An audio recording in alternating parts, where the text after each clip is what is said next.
Everyone in the hospital believed 12-year-old Emma Collins would never walk again.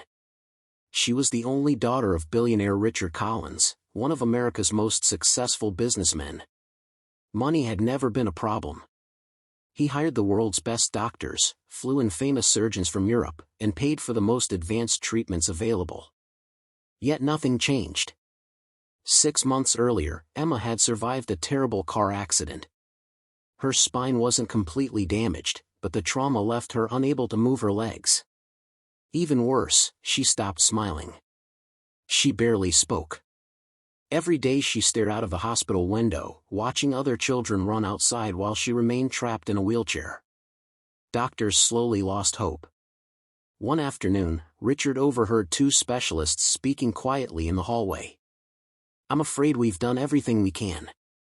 There isn't much left to try." Those words shattered him. For the first time in his life, money couldn't solve the problem that mattered most. That same evening, a quiet maintenance worker arrived to repair a broken wheelchair ramp near Emma's room. His name was Daniel Brooks. Few people noticed him. He wore old work boots and kept his head down. While tightening a loose bolt, he noticed Emma watching the rain. "You miss running, don't you?" he asked gently. Emma nodded without saying a word. Daniel smiled. "I know what it's like when people think you're finished." Richard, who had been standing nearby, looked irritated. "I'm sorry," he said politely, "but we're handling this with medical professionals." Daniel simply nodded. "I understand." He finished repairing the ramp and walked away. But the next morning, Emma surprised everyone.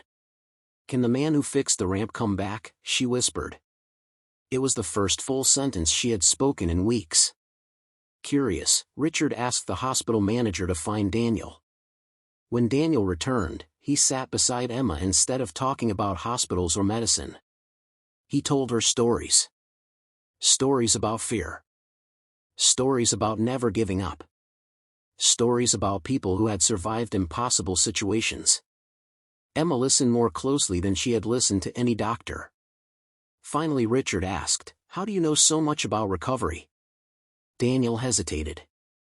"I used to serve my country." "Military?" Daniel nodded. "I spent years in special operations. After one mission, several teammates suffered devastating injuries.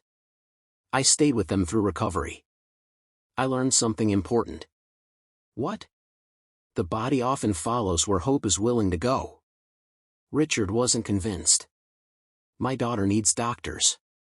Daniel smiled kindly. "And she has the best." He stood to leave.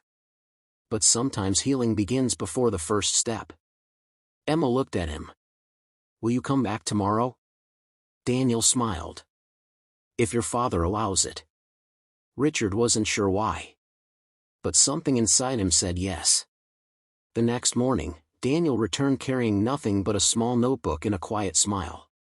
Instead of talking about walking, he asked Emma to write down one dream she still had. She stared at the blank page for a long moment before writing just 5 words. "I want to dance again." Daniel looked at her and said, "Then that's our mission." Every afternoon after work, he visited Emma. He never promised a miracle.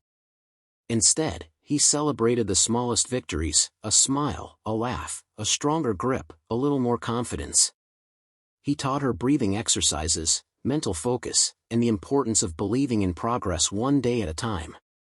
The doctors noticed something unexpected. Emma was eating better. She was sleeping peacefully. Most importantly, she had started participating in physical therapy instead of refusing it. Weeks passed.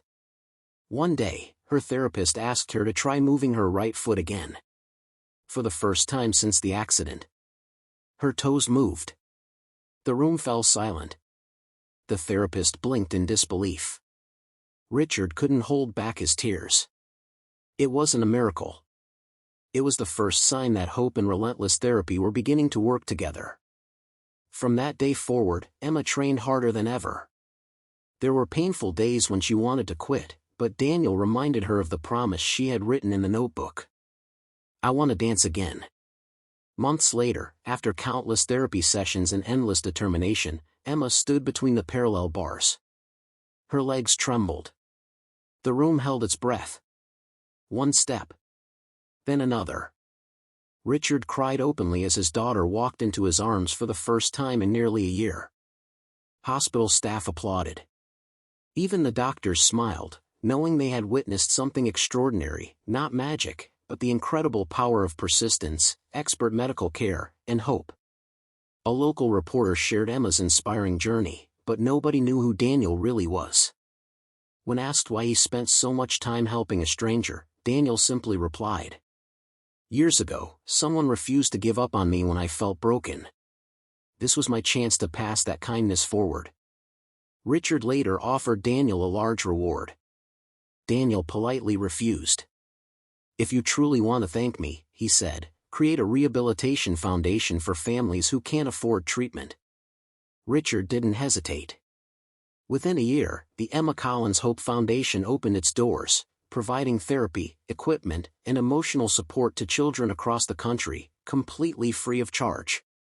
Thousands of families received the help they never thought possible. And on the foundation's opening day, Emma stepped onto a small stage.